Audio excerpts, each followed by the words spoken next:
Buried alive, the dark side of Victorian mourning practices, the safety coffin. In the shadowy corridors of Victorian history, where the line between life and death blurred under the dim gaslight, a morbid fear festered in the hearts of the living. Imagine, if you will, the gripping terror of being buried alive, your screams unheard, your fate sealed beneath 6 feet of cold, unforgiving earth.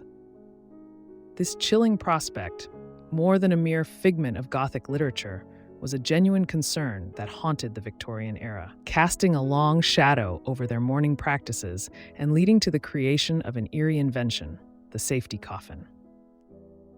The 19th century was a time of unprecedented fascination with death and the afterlife, largely fueled by high mortality rates from diseases like tuberculosis, cholera, and the scarlet fever.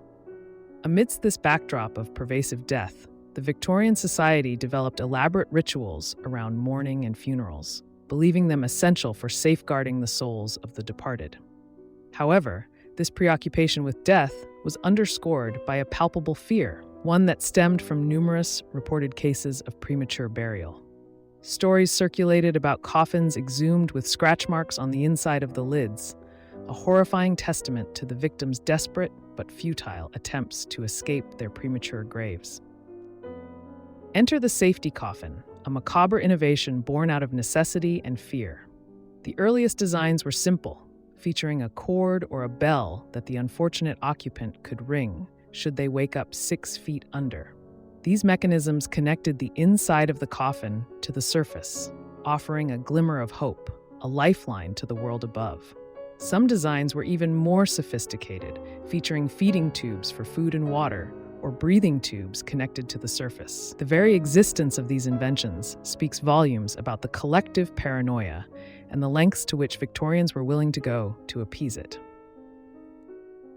The tragic beauty of the safety coffin lies not just in its design, but in the emotional turmoil it represents. Imagine the loved ones, mourning yet hopeful, keeping vigil beside the grave, listening for the faintest sound of a bell, signaling life where death was presumed. It's a heartbreaking tableau, a testament to the depth of their love and the heights of their fear. Yet, despite their innovation, safety coffins were not a foolproof solution. Historical records point to false alarms triggered by natural decomposing processes, leading to fleeting moments of false hope. The very thing designed to bring peace of mind often served as a macabre reminder of the uncertainty that clouded the Victorian understanding of death. But why did this fear of being buried alive grip the Victorian imagination so tightly?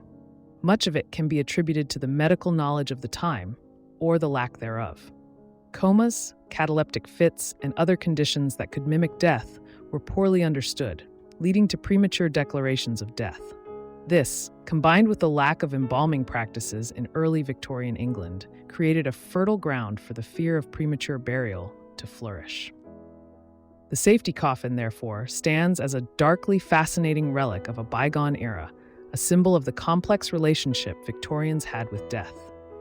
It is a poignant reminder of the universal fear of dying, and more importantly, of dying alone and unheard. It invites us to reflect on the advances in medical science and how they have alleviated such fears, offering us the comfort of certainty in death that the Victorians desperately sought but seldom found. In the end, the safety coffin serves as a macabre footnote in the annals of history, a testament to the depths of human fear and the lengths to which we will go to hold on to hope, even in the face of death's immutable finality.